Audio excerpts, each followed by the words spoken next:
I'm Amber, 28, and last Christmas changed everything. For years, I watched my younger sister Heather receive the lion's share of our parents' attention and generosity. As a graphic designer paying my own bills, I was proud of my independence, but it still hurt. That December, I drove my failing Honda to my parents' house, a special lottery ticket tucked in my purse as their gift. I never imagined how that ticket would transform my life when Heather got a brand new car and I got socks. Before I dive into what happened, drop a comment letting me know where you're watching from. Hit that like and subscribe button if you've ever felt like the overlooked sibling in your family. Trust me, this Christmas story doesn't end the way you think it will. Growing up in suburban Boston, the pattern was subtle at first. My parents, Richard and Karen Mitchell, never explicitly favored Heather, but their actions spoke volumes. When I earned straight A's in high school, they nodded approvingly. When Heather brought home B's, they celebrated with ice cream. When I got into college with a partial scholarship, they seemed pleased. When Heather got accepted to a local state school, they threw a party. "We're just so proud of both our girls," Mom would say whenever anyone pointed out the disparity. Dad would add, "Amber's always been so independent. She doesn't need the extra encouragement like Heather does." That was their justification. I was independent, self-sufficient, mature for my age.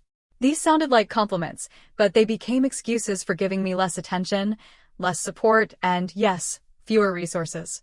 After graduating with honors in graphic design, I landed a job at a mid-sized marketing firm in Boston. The pay wasn't exceptional, but it was enough to rent a small one-bedroom apartment about 30 minutes from my parents' home. I bought my own furniture, paid my own utilities, and managed my student loans without asking for help. Meanwhile, at 25, Heather still lived at home. She was taking classes part-time at the local community college, working occasional shifts at a boutique downtown, and spending most evenings going out with friends. My parents covered her tuition, gave her spending money, and never asked for rent. "Your sister is still finding herself," Mom would explain when I hinted at the unfairness. "College is harder for her than it was for you." My 10-year-old Honda Civic had been giving me trouble for months. The transmission was slipping, the air conditioning had died during the previous summer, and the check engine light had become a permanent fixture on my dashboard. 3 months before Christmas, I'd spent nearly $2,000 on repairs, money I'd been saving for a vacation. But I needed reliable transportation to get to work, so vacation plans went on hold. "Maybe it's time to think about a new car," Dad suggested during a Sunday dinner in November. I explained that I couldn't afford car payments while also paying off student loans. "You'll figure it out," he said with a pat on my shoulder. "You always do." The previous Christmas had been typical of our family gift exchange. I received a sweater, a gift card to a coffee shop, and a scarf. Heather received a MacBook Pro, designer boots, and a weekend trip to New York City. Heather needed a new computer for school, Mom had explained without me even asking. "And you already have that nice laptop from your job." It was true, my company had provided me with a decent laptop. But the disparities still stung. Despite everything, I looked forward to Christmas. Family was family, and I genuinely loved them, even with their flaws. I'd spent weeks searching for the perfect gifts despite my limited budget. For my parents, I'd continued our tradition of giving them a lottery ticket, but this year, I'd splurged on one of the $20 holiday scratchers instead of my usual $5 one. It wasn't much, but it was a small way of showing I was making progress financially. "This is the year," I told myself as I tucked the ticket into a small red envelope. "This is the year they'll see that I matter just as much." Little did I know how right, and wrong, I would be. The drive to my parents' house on Christmas Eve took nearly an hour instead of the usual 30 minutes. My Honda protested the entire way, making an ominous knocking sound whenever I accelerated past 50 miles per hour. Light snow had started falling and traffic crawled along the highway as holiday travelers made their way to family gatherings. I had my presents carefully wrapped in the back seat. Despite my tight budget, I'd managed to put together thoughtful gifts. For my parents, I'd created a personalized photo album chronicling our family history, with scanned photos from old albums and new digital prints arranged chronologically. It had taken weeks of secret coordination with relatives to gather all the images. For Heather, I'd made a set of handcrafted earrings and a matching necklace, having taken a jewelry-making class specifically to create something unique for her. The lottery ticket was a last-minute addition, a family tradition that had started when I was in college. Back then, it had been a joke, a what-if dream of winning big. Now, it felt more significant somehow. When I finally pulled into my parents' driveway, the house was already alive with activity. Lights twinkled from every window, and the large inflatable Santa on the lawn waved mechanically in the gentle snow. Before I could even grab my bags from the trunk, the front door swung open. "Amber's here," Mom called out, waving enthusiastically from the doorway. She wore her traditional Christmas apron, dusted with flour and sprinkled with what looked like cookie dough. Come in, come in. You're just in time to help with the pies." The house smelled of cinnamon, pine, and roasting turkey, the sense of childhood Christmas that never failed to bring a smile to my face. Dad emerged from the living room, glass of eggnog in hand. "There's my girl," he said, giving me a one-armed hug. "How's that car holding up? Made it here in one piece, I see." "Barely," I admitted, stamping snow from my boots. "But it got me here." "That's all that matters," he replied, already turning back toward the TV where a football game played.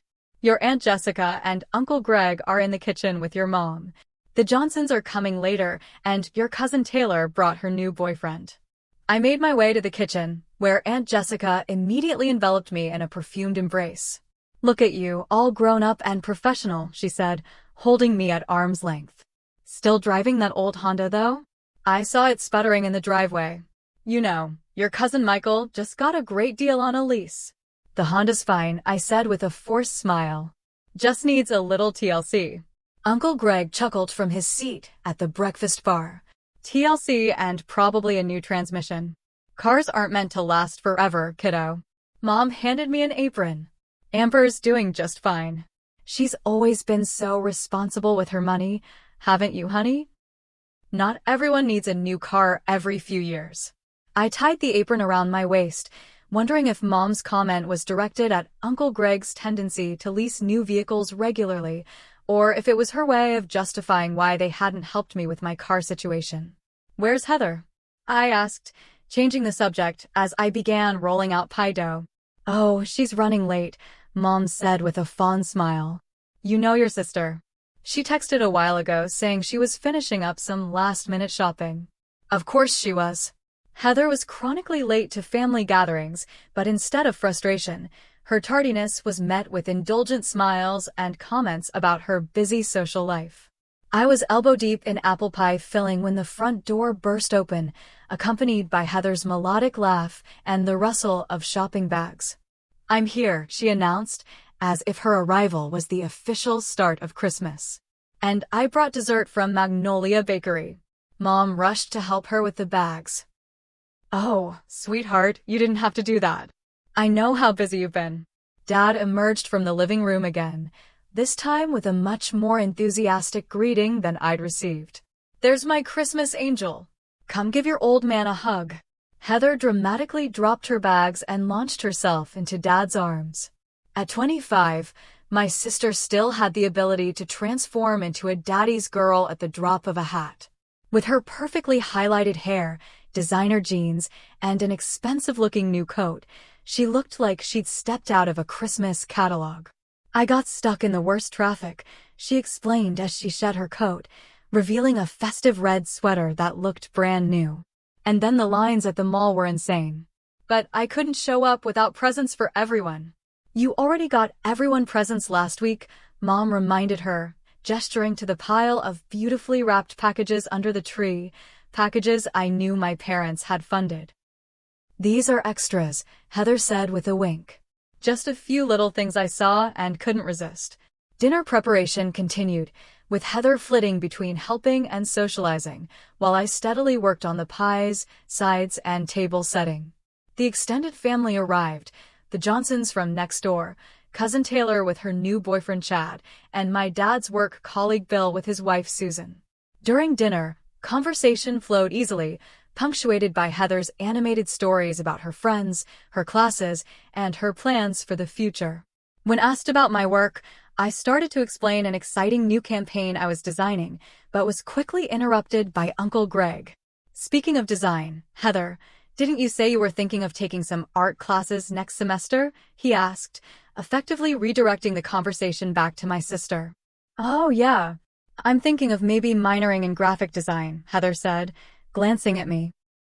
Amber makes it look so fun, and I've always been creative. Mom beamed. Heather's professor said she has a natural eye for aesthetics.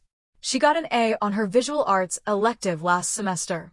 I took a long sip of wine, remembering my straight A's in my design program and the internships I'd worked while earning my degree. But I said nothing. As dinner wound down, Heather mentioned she was struggling with her business course. I just don't understand why I need to take economics, she sighed. It's so boring, and the professor is, like, ancient. College isn't all fun and games, sweetheart, Dad said, but his tone was gentle. But don't worry. Your mom and I were talking, and we think maybe you should reduce your course load next semester. No need to burn yourself out. I almost choked on my pie. When I'd been in college and expressed difficulty with a challenging course, my dad had simply said, "Buck up." That's what college is about. The disparity was becoming more glaring by the minute, and the evening had barely begun. In our family, Christmas Eve had always been the main event. After dinner was cleared and dessert had been served, we would gather in the living room for the gift exchange. It was a tradition that dated back to my grandparents' time: open presents on Christmas Eve, then spend Christmas Day relaxing and enjoying the gifts. The living room had been transformed into a holiday wonderland. The 7-foot tree twinkled with white lights and ornaments collected over decades, many of them handmade by Heather and me as children. A fire crackled in the fireplace, and Christmas music played softly from the speaker system. Outside, snow continued to fall, creating the perfect Christmas card seen through the bay window.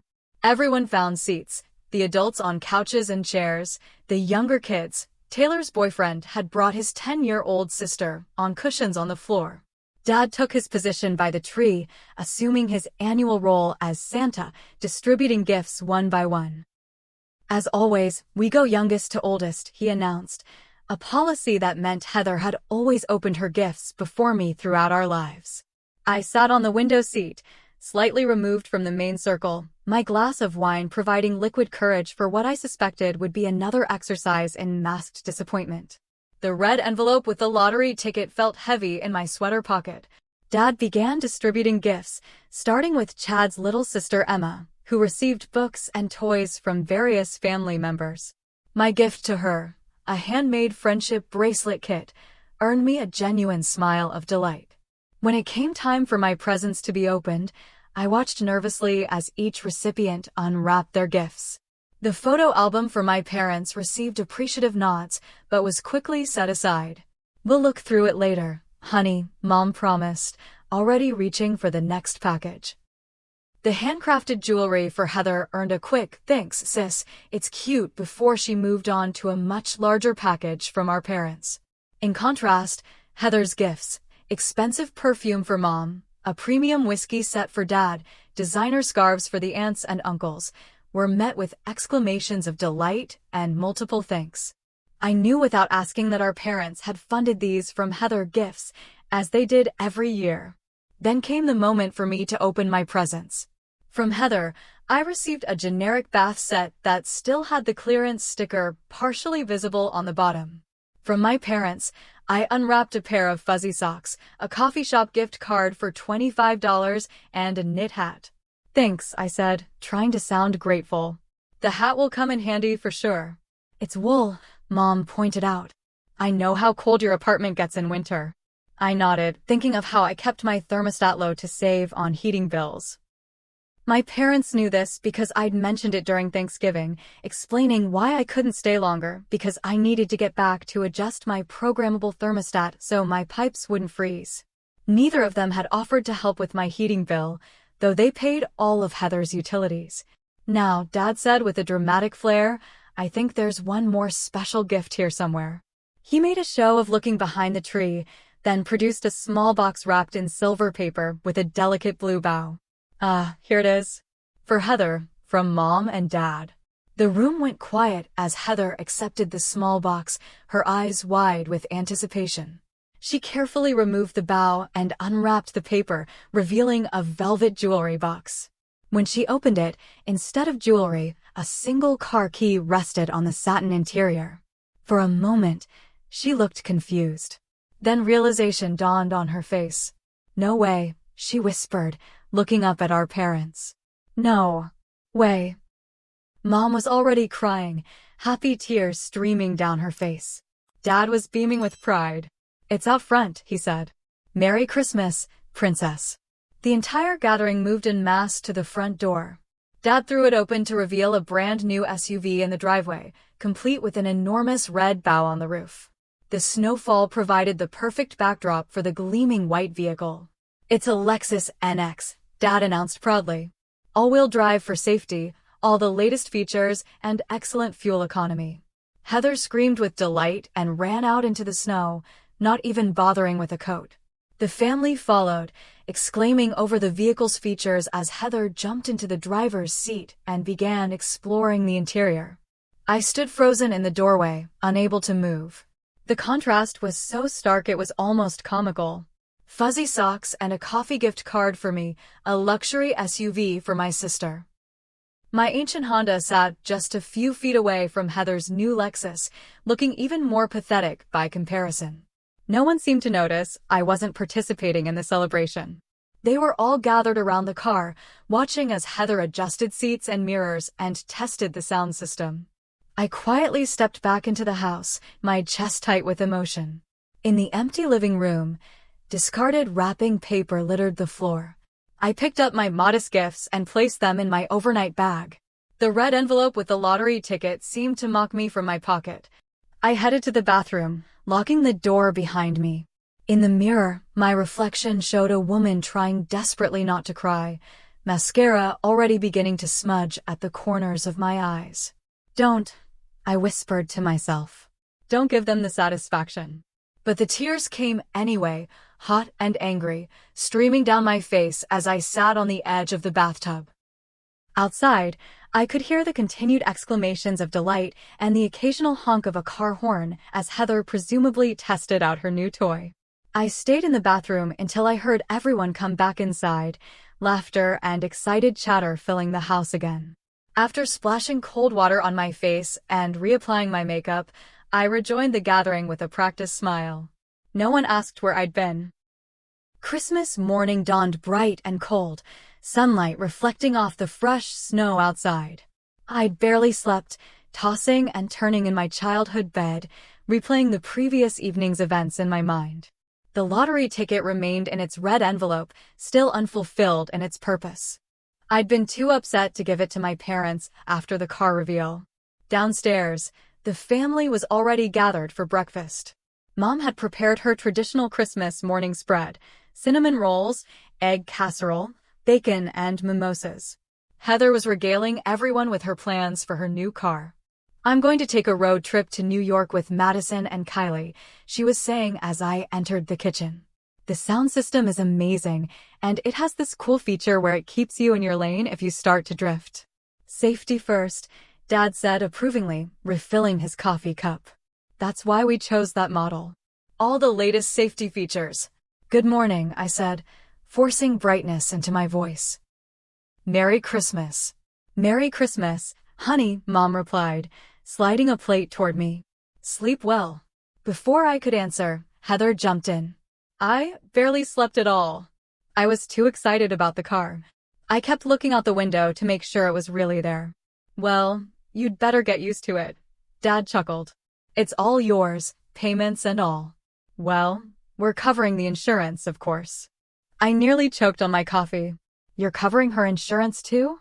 There was a brief moment of awkward silence. Mom and Dad exchanged glances. Well, yes, Mom finally said. Insurance for new drivers and new cars can be quite expensive. She's 25, I pointed out. Hardly a new driver. Dad cleared his throat. Amber, it's Christmas. Let's not get into all that. I took a deep breath, trying to control the emotions bubbling up inside me. I'm just trying to understand. You buy Heather a brand new Lexus and cover the insurance, while I'm driving a car that's falling apart and got socks for Christmas. Now, that's not fair, Mom protested. We got you the gift card too, and that nice hat. It's not about the hat, I said, my voice quiet but tense. It's about the disparity. It's about the fact that you've always given Heather more support, more gifts, more everything. Heather needs reliable transportation for school, Dad said defensively. You're doing well on your own. That's right, Mom added quickly. You're so independent, Amber. We're proud of that. So I'm being punished for being responsible? I asked, setting down my fork. While Heather gets rewarded for, what exactly? Living at home at 25? Taking 6 years to finish a 2-year degree program? That's not fair. Heather protested, her lower lip jutting out in a familiar pout. School is harder for me than it was for you. I looked at my sister, suddenly tired of the whole charade. Life is hard for everyone, Heather. The difference is, I've had to face that reality while you've been sheltered from it. The tension in the room was palpable. Aunt Jessica and Uncle Greg became intensely interested in their cinnamon rolls, while Taylor and Chad whispered about maybe going for a walk. I think I'm going to head home early, I announced, standing up from the table. I have some work to catch up on before tomorrow. On Christmas. Mom looked genuinely shocked. Can it wait? Not really, I lied, already heading upstairs to pack my overnight bag. 20 minutes later, I was saying stiff goodbyes in the foyer. Dad looked stern, Mom was teary-eyed, and Heather was sulking in the background. I walked out to my car, threw my bag in the backseat, and inserted the key in the ignition. Nothing happened. I tried again. The engine made a clicking sound but wouldn't turn over. Perfect, I muttered, resting my forehead against the steering wheel. Just perfect. A knock on my window startled me. Dad stood there, bundled in his winter coat. I rolled down the window manually. The electric controls had stopped working months ago. Car trouble, he asked, his breath fogging in the cold air. Looks like it. Pop the hood, I'll take a look. I did as instructed, though I knew it was probably futile. Dad spent a few minutes examining the engine, then closed the hood with a definitive thunk. Battery's dead, he pronounced. And, from the sound of it, your starter might be going too. You really need to take better care of this car, Amber. Something inside me snapped. Take better care? Dad, I've put every spare penny I have into maintaining this car. I work full-time, pay my own rent, my own student loans, my own everything. Meanwhile, Heather lives here rent-free, and you just bought her a Lexus. Dad's expression hardened. That's different. Your sister needs the help more than I do? I finished for him. Why? Because she's never been encouraged to stand on her own 2 feet? Because you and Mom have always swooped in to solve her problems instead of letting her face consequences. The front door opened, and Mom and Heather appeared on the porch, drawn by our raised voices. What's going on? Mom called out. Amber's car won't start, Dad replied. And she's upset about Heather's gift. I can drive you home in my new car, Heather offered with what seemed like genuine helpfulness, but came across as smug given the circumstances. I laughed, a sharp, humorless sound. Of course you can. That would be the perfect end to this Christmas, wouldn't it? The successful daughter being driven home by the favored one in her brand new Lexus. Amber, Mom gasped. That's a terrible thing to say. Is it? Or is it just the truth no one in this family wants to acknowledge? I was shouting now, years of pent-up frustration pouring out. For as long as I can remember, Heather has gotten everything handed to her, while I've had to work twice as hard for half the recognition. That is absolutely not true, Dad argued, his face reddening. We've always treated you girls equally. Equally? I pulled out my phone and opened the calculator app. Let's do some math, Dad. Last year for Christmas, Heather got a MacBook Pro, designer boots, and a trip to New York. Approximate value, $3,500. I got a sweater, a scarf, and a gift card. Approximate value, $150. That sound equal to you? Mom was crying now. We don't love you any less, Amber. We just thought that I didn't need as much because I was doing well on my own. I finished for her. But did you ever stop to think that maybe I was doing well on my own because I had to? That maybe Heather isn't doing well because she's never had to. A painful silence followed my words. Even Heather looked taken aback. The truth is, I continued, my voice quieter now, Heather has been failing her classes, hasn't she? That's why you bought her the car. Another bribe, another attempt to motivate her when she should be motivating herself. The shocked look on my parents' faces confirmed my suspicion. How did you know that? Dad asked.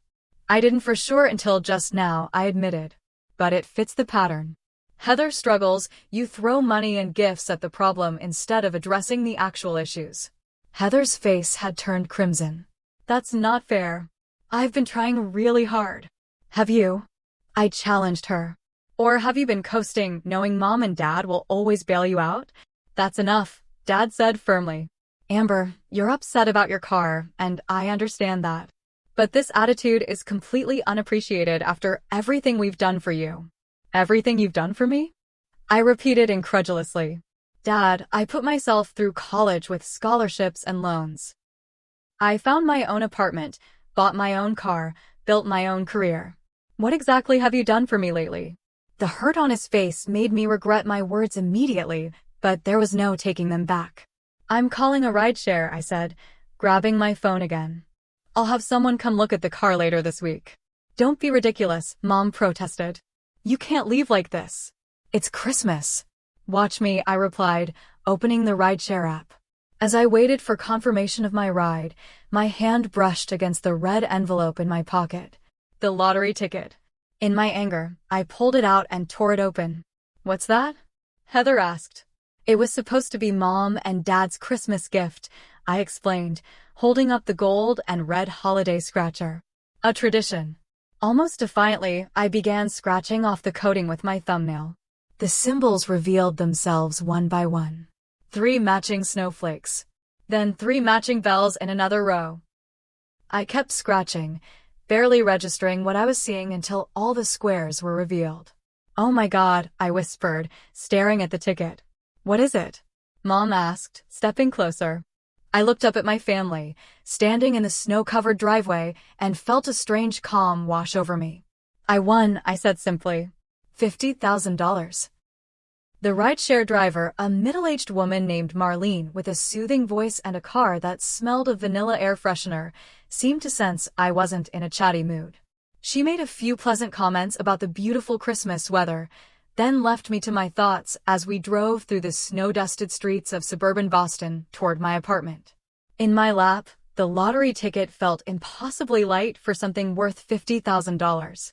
I'd stuffed it into my wallet after showing it to my stunned family, ignoring their immediate change in demeanor.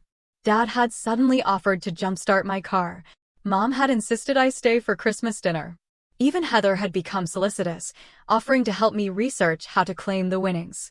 I'd refused them all, maintaining a composed expression as I climbed into Marlene's Toyota Camry and waved a curt goodbye. Only now, as we traveled farther from my childhood home, did I allow myself to process what had happened. $50,000. Not millions, not enough to retire on or buy a mansion, but enough to change my immediate circumstances significantly. Enough to matter. Everything okay back there?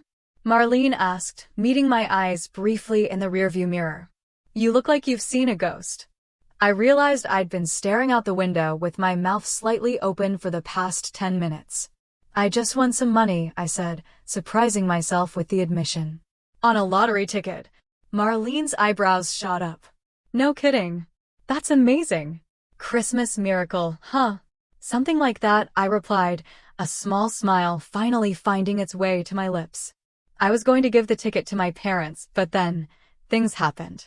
Well, sounds like those things happened for a reason, Marlene said wisely. The universe works in mysterious ways. For the rest of the 40-minute drive, I gazed out the window at passing houses decorated for Christmas, families visible through windows opening presents or gathering for meals. I wondered how many of those families had their own hidden dynamics, their own unspoken resentments and favoritism. My phone buzzed repeatedly with texts and calls from my family, but I silenced it. This moment, this revelation, was mine to process alone. By the time Marlene dropped me off at my apartment building, I had made a decision. The money, my money, would be used thoughtfully, deliberately. No impulse purchases, no frivolous spending. This windfall would be a foundation for the independent life I'd been building on my own all along. Inside my apartment, the silence was a welcome relief after the emotional turmoil of the past 24 hours. I kicked off my boots, hung up my coat, and made myself a cup of hot chocolate, a small Christmas indulgence. Then I sat at my small kitchen table with a notebook and began to plan. According to the instructions on the back of the ticket, I would need to claim my winnings at the state lottery headquarters. They were closed for the holiday, but would reopen in 2 days. After taxes, I calculated I would receive around $35,000, still a significant sum. I divided the money mentally. $10,000 for a reliable used car. $15,000 to pay down student loans. $5,000 for an emergency fund. $5,000 for immediate quality of life improvements to my apartment. As I wrote these figures down, a weight seemed to lift from my shoulders. For years, I'd been juggling expenses, prioritizing needs over wants, watching every dollar. This money wouldn't solve all my problems, but it would provide a cushion, a breath of financial fresh air. My phone buzzed again. 17 missed calls, 29 text messages. I scrolled through them quickly. Mom, please call us. We're worried about you. Dad, let's talk about this like adults. Heather, OMG Amber, I can't believe you won. Call me. Mom, your father says we can help you invest that money wisely. Dad, you need to be careful with that kind of cash. People will try to take advantage. Heather, are you mad at me? It's not my fault they got me a car. I set the phone down without responding. They could wait. This time, my needs came first. Instead, I called my friend Jasmine, the one person I knew would understand without judgment. Merry Christmas, she answered cheerfully. How's the family circus? Jazz, you're not going to believe what happened, I said and proceeded to tell her everything. The car, the socks, the confrontation, and finally, the lottery win. Holy shit, was her eloquent response when I finished. That's like karma on steroids. I laughed, the first genuine laugh I'd had in days. I know, right? It's almost too perfect. So, what are you going to do? She asked. Besides tell your family to go pound sand, which they totally deserve, by the way. I've got a plan, I said, looking down at my notebook. Practical stuff mostly. Car loans, savings. Totally sensible and completely on brand for you, Jasmine observed. But what about the family situation? Are you going to tell them to kiss your financially improved ass, or what? I sighed, the humor fading. I don't know yet. Part of me wants to cut them off completely. Another part knows they're still my family, flawed as they are. Family doesn't have to mean putting up with toxic dynamics, Jasmine pointed out. Sometimes the healthiest thing is distance. I know, I agreed. And I'm definitely going to establish some boundaries. I just need to figure out what those look like. We talked for another hour, Jasmine's straight-talking perspective helping me sort through my tangled emotions. By the time we hung up, I had a clearer vision not just for the money, but for my relationship with my family moving forward. The week between Christmas and New Year's passed in a blur of activity. I submitted my claim to the Lottery Commission, opened a separate savings account for the winnings, and researched reliable used cars. My phone continued to buzz with messages from my family, which I answered minimally and neutrally. I'm fine. Need some space. We'll be in touch soon. On the third day after Christmas, I visited a used car dealership recommended by Jasmine's brother, who was a mechanic. The saleswoman, Linda, was refreshingly straightforward, steering me away from flashy options toward practical vehicles with good safety ratings and fuel economy. This one just came in, she said, showing me a 3-year-old Honda Accord with low mileage. One owner, all maintenance records, no accidents. It's boring but bulletproof. I took it for a test drive, appreciating the smooth handling and quiet engine, such a contrast to my struggling Civic. The price tag of $17,000 was higher than my budget, but Linda worked with me on financing options that would allow me to pay it off quickly once my lottery winnings came through. I can put down $2,000 now, and the rest when the check clears, I explained. Linda raised an eyebrow. Sounds like you came into some money. Something like that, I said with a small smile. By the end of the day, I had signed the paperwork and arranged for the dealer to pick up my old Civic as a trade-in. The value was minimal, only $800, but it was better than nothing. Driving home in my new Accord, I felt a surge of pride that had nothing to do with the car itself and everything to do with making a sound decision for my future. This wasn't an impulse buy or a status symbol. It was a practical investment in reliable transportation that would serve me well for years to come. At home, I checked my phone to find a new text from Heather. So are you getting a Ferrari with your lottery money? LOL, just kidding. But seriously, what are you buying? Also, Mom and Dad are being weird and keep talking about you in hushed voices. Call me. I placed the phone face down on the table without responding. The constant notifications from my family had evolved from concern to curiosity to barely disguised interest in my financial windfall. Not once had any of them acknowledged the legitimacy of my feelings or the disparities I'd pointed out.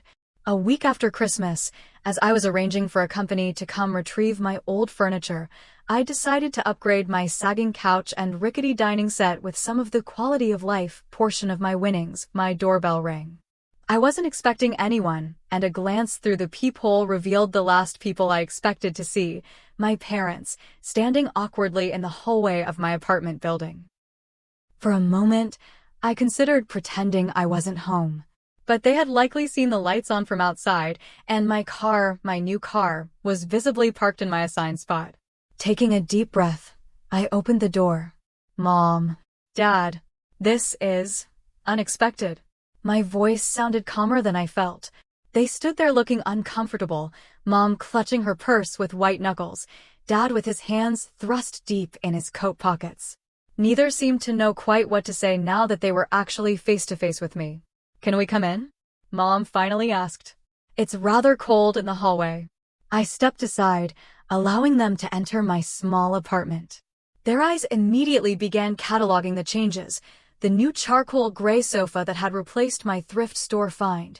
The solid wood dining table instead of the wobbly IKEA model I'd assembled myself in college. The new area rug that tied the living space together. You've been shopping, Dad observed, his tone carefully neutral. I have, I confirmed, closing the door behind them. Would you like some coffee? I just made a fresh pot. The normalcy of the offer seemed to relieve them. Mom nodded eagerly and Dad murmured his thanks. I busied myself in the kitchen, using the moment to compose myself.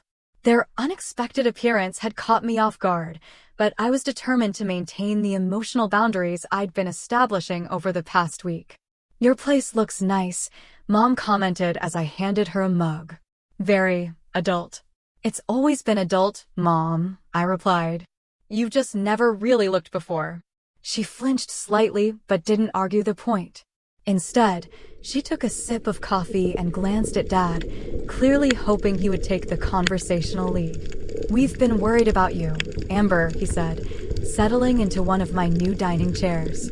You haven't been answering our calls or texts. We thought something might be wrong. I told you I needed space, I reminded him. And that I'd be in touch when I was ready. A week is a long time to go without speaking to your family, Mom interjected. Especially after Christmas ended the way it did. I raised an eyebrow. You mean after I discovered that my parents have been consistently favoring my sister for years, to the point of buying her a luxury vehicle while giving me socks? Yes, I needed some time to process that. Dad's jaw tightened. We came here to talk rationally, not to rehash old arguments. Old arguments? I repeated. Dad, this happened a week ago. And it's not an isolated incident. It's a pattern that's defined our family dynamic for as long as I can remember. Before he could respond, a car horn honked outside. Mom moved to the window and peered out. Is that a new car? She asked, her voice rising with surprise. In your parking spot? It is, I confirmed. A used Honda Accord. Very practical, excellent safety ratings, good fuel economy. You bought a car? Dad seemed genuinely shocked. Without consulting us. The absurdity of his reaction almost made me laugh. Dad, I'm 28 years old. I don't need to consult you on my purchases. But with the lottery money. He began, then seemed to realize what he was revealing. I said softly. Now we get to it. You didn't come here because you were worried about me. You came because you were worried about what I might do with the money. Mom turned from the window, her expression hurt. That's not fair, Amber. We've been genuinely concerned. Really? Because none of the texts or calls I received acknowledged how I might be feeling about the way I was treated at Christmas. It was all, call us, and let's talk, and be careful with that money. A heavy silence fell over the room. My parents exchanged glances, a wordless communication that spoke volumes. We may not have handled things perfectly, Dad finally conceded. But family helps family. That's always been our philosophy. Has it? I challenged. Because from where I'm standing, it looks more like family helps Heather. Your sister needs more support, Mom insisted. She's always struggled more than you have. She struggles because you've never let her face consequences, I countered. She fails a class, you hire her a tutor. She can't hold a job, you pay her bills. She wants a car, you buy her a Lexus. When have you ever made her stand on her own 2 feet? Dad's face had grown increasingly red during my speech. That's not fair. Heather has challenges. So do I exclaimed, my composure finally cracking. Everyone has challenges, Dad. The difference is, I've had to overcome mine on my own while watching Heather get everything handed to her. We never meant to make you feel less important, Mom said, tears welling in her eyes. We just thought you were doing so well, you didn't need the help. Did you ever consider that maybe I was doing well because I had no choice? I asked, my voice quieter now. That maybe being ignored taught me to be self-sufficient out of necessity, not preference? Neither of them seemed to have an answer for that. Look, Dad said after a moment, clearly trying a different approach. What's done is done. We can't change the past. But family is still family, and we should be supporting each other. With this lottery win, you have an opportunity to be generous. I stared at him, incredulous. Generous? You think I should share the money with you and Heather? Well, not in those exact words, he backtracked, but family helping family works both ways. And your sister's car insurance is quite expensive. Plus, with her tuition next semester. I couldn't believe what I was hearing. After everything that had happened, they were here to ask for money. Let me get this straight, I said, setting my coffee mug down with deliberate care. You buy Heather a luxury SUV, but can't afford the insurance. You promised to pay her tuition, but are looking for someone else to cover it. And that someone should be me, who you've consistently treated as an afterthought, because family helps family. Mom at least had the grace to look embarrassed. When you put it like that, it sounds terrible. Because it is terrible, I confirmed. It's exactly the pattern I was talking about. Heather gets whatever she wants, consequences be damned, and everyone else is expected to pick up the pieces. Dad started to argue, but I held up a hand to stop him.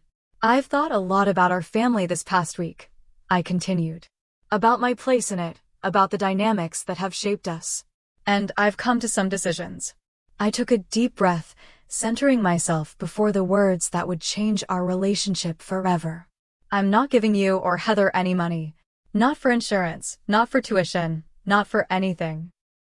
The lottery winnings are mine, and I'm using them responsibly to pay down debt, secure reliable transportation, and create a safety net for myself. But Dad began. I'm not finished, I said firmly. Going forward, I'm establishing clear boundaries. I love you both, and I want a relationship with you, but it has to be a healthy one based on mutual respect. That means acknowledging the favoritism that's occurred and working to change it. It means treating me as an equal member of this family, not just the independent one who needs less attention and support. My phone buzzed on the counter. A text from Heather. Did Mom and Dad find you? They're supposed to ask about helping with my insurance. The Lexus costs way more to insure than Dad thought, LOL. I turned the phone screen toward my parents so they could read the message. Mom closed her eyes briefly, while Dad's face flushed deeper. She doesn't know we're here, he claimed weakly. Stop lying, I said, suddenly exhausted by it all. Just stop. You came here hoping I'd share my winnings, specifically to cover costs related to Heather's new car. At least have the decency to be honest about it. The silence that followed was deafening. My parents looked at each other, then back at me, clearly at a loss for words. Finally, Mom spoke. We should go, she said quietly. This isn't going how we hoped. No, I imagine not, I agreed. As they gathered their coats, Dad made one last attempt. Think about what you're doing, Amber. Turning your back on family over money. I'm not turning my back on anyone, I interrupted. I'm simply refusing to participate in the dysfunctional patterns that have defined our family for too long. When you're ready to acknowledge the issues and work on them, I'll be here. Until then, I need to prioritize my own well-being. They left without further argument, the door closing behind them with a soft click that somehow felt more final than a slam would have. Less than 5 minutes later, my phone rang. Heather, what did you say to Mom and Dad? She demanded when I answered. They just called me sounding super weird and saying something about me needing to develop independence or whatever. Are you not going to help with my insurance? That's so selfish, Amber. After everything they've done for us.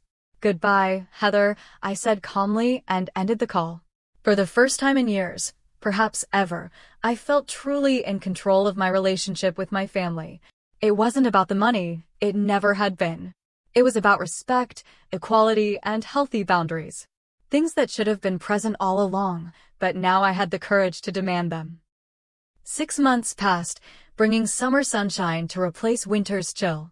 My apartment windows stood open, a gentle breeze stirring the curtains I'd added during my modest renovation project. The lottery money had been spent exactly as planned. A reliable car, reduced student loan burden, emergency fund established, and small quality-of-life improvements to my living space. But the most significant changes weren't financial or material. They were internal and relational. After the confrontation with my parents, I'd maintained limited contact, brief, cordial text messages and occasional phone calls, but no visits. I declined Easter dinner, Mother's Day brunch, and a family vacation to Cape Cod. Each refusal was met first with guilt trips, then with anger, and finally with reluctant acceptance. Heather had been furious initially, bombarding me with accusatory texts and tearful phone calls. When manipulation failed to produce results, she'd switched tactics, alternating between ignoring me completely and making small, awkward attempts at reconciliation. My firm boundaries had forced my family to reckon with patterns they'd long taken for granted. It wasn't an easy process for any of us, but it was necessary. At work, my renewed focus had paid dividends. Free from the emotional drain of family drama, I'd thrown myself into creative projects, impressing clients and earning a promotion to senior designer 3 months ahead of schedule. The raise wasn't enormous, but it represented recognition of my talent and hard work, validation I'd long sought from my parents but now found in my professional life. My social circle had expanded too. Jasmine remained my closest confidant, but I'd also joined a hiking group and a book club, forming connections with people who knew me only as I was now, not as the perpetually overlooked older sister I'd been with my family. I'd even started dating someone, Ryan, a software engineer I'd met through the hiking group. Our relationship was still new, but refreshingly balanced. He respected my independence while offering genuine support when needed, a dynamic so different from the conditional love I'd grown up with that it had taken me weeks to trust it was real. In early June, a letter arrived from my parents, an actual paper letter in an envelope with a stamp, something so unexpected in the digital age that I'd nearly mistaken it for junk mail. Inside was a card, not for any special occasion, just a simple message written in my mother's neat handwriting. Dear Amber, your father and I have been doing a lot of thinking these past months. The distance between us has been painful, but perhaps necessary. It's forced us to examine patterns we didn't even realize were there. We were wrong to treat you and Heather so differently all these years. What we saw as acknowledging your independence was, as you said, taking you for granted while enabling your sister's dependence. The different standards we set, the different expectations we held, they weren't fair to either of you. We can't change the past, but we can acknowledge it and try to do better going forward. If you're willing, we'd like to start rebuilding our relationship on healthier terms. With love, Mom and Dad. I'd read the letter several times, emotions swirling. There was no mention of the lottery money, no subtle hints about financial help for Heather. Just acknowledgement and the beginning of amends. It wasn't a magical fix. One letter couldn't erase years of disparity. But it was a start, a step in the right direction that I hadn't been sure they'd ever take. My response had been measured, a brief note expressing appreciation for their reflection and openness to gradually rebuilding our relationship. I suggested meeting for coffee rather than diving straight into a family dinner, establishing neutral territory for our first face-to-face encounter in months. Heather's evolution had been less straightforward. Without our parents' constant cushioning, she'd faced some hard realities. The expense of maintaining her Lexus had quickly become overwhelming, and she'd ultimately traded it in for a more practical vehicle. She'd failed another course, but had taken responsibility rather than making excuses, signing up to repeat it in summer session. Last week, she texted me asking for advice on creating a budget. Not money, just guidance. It was the first time in our adult lives she'd approached me as an equal rather than a competitor or a potential resource. I'd sent her links to the same financial planning tools I'd used when starting out, along with an offer to review her draft if she wanted. Small steps, but meaningful ones. As I sat on my new, second-hand, but perfectly comfortable couch reflecting on these changes, my phone chimed with a calendar reminder. Coffee with Mom and Dad, 1 p.m. tomorrow. The anxiety I'd expected to feel didn't materialize. Instead, I found myself looking forward to seeing them, curious about the new dynamic we might create together. The power balance had shifted, not in my favor, necessarily, but toward equilibrium. I was no longer the overlooked daughter desperate for recognition. I was a confident woman willing to engage, but only on terms of mutual respect. The Christmas that had seemed so devastating had ultimately been transformative. Not because of the lottery win, though that had certainly helped in practical ways, but because it had pushed me to recognize my own worth and demand that others recognize it too. The lesson wasn't that money solves problems or that cutting off difficult family members is the answer. It was that healthy relationships require boundaries, honesty, and balance. That's sometimes the most loving thing you can do, for yourself and others, is to disrupt harmful patterns rather than perpetuating them. The greatest gift I'd received wasn't the lottery winnings. It was the realization that I had the power to change my story, to stop accepting the role I'd been cast in and write a new part for myself. To recognize that while I couldn't control how others treated me, I could control how I responded to that treatment. As the evening sun cast long shadows across my living room floor, I opened my laptop to check my bank account. My emergency fund was fully funded, my student loans significantly reduced, and my monthly budget comfortably balanced. Financial security hadn't solved all my problems, but it had given me breathing room to address the emotional issues that money couldn't fix. Across town, my parents were probably preparing dinner, perhaps discussing our upcoming coffee meeting with a mixture of apprehension and hope. Heather was likely struggling with her summer course, while simultaneously navigating the unfamiliar territory of financial responsibility. We were all works in progress, learning and growing in our separate, but connected journeys. The Christmas card my parents had sent me after our confrontation sat on my bookshelf, not the generic one from the actual holiday, but a simple greeting card they'd sent in February with a handwritten note saying they were thinking of me. It represented the first tentative step toward healing, a small acknowledgement that I mattered enough to reach out to without an agenda. Some relationships can't be saved, and that's okay. Some patterns are too toxic to mend. But others can be reshaped with time, effort, and willingness to change. My family fell into the latter category, imperfect, sometimes frustrating, but worth the work of reconstruction. The journey wasn't over. We would make mistakes, fall back into old habits, need to reset, and try again. But for the first time in my adult life, I felt like an equal participant in my family rather than an afterthought. Not because of a financial windfall or a dramatic confrontation, but because I'd finally recognized my own value and refused to accept anything less than the respect that value deserved. Have you ever had to establish boundaries with family members who couldn't see their own patterns of favoritism? Drop a comment below sharing your experience. What worked, what didn't, and how it affected your relationships. Don't forget to like and subscribe if you found my story helpful, and share with anyone who might be struggling with similar family dynamics. Thank you for joining me on this journey, and remember, sometimes the greatest gift you can give yourself is the courage to stand up for your own worth.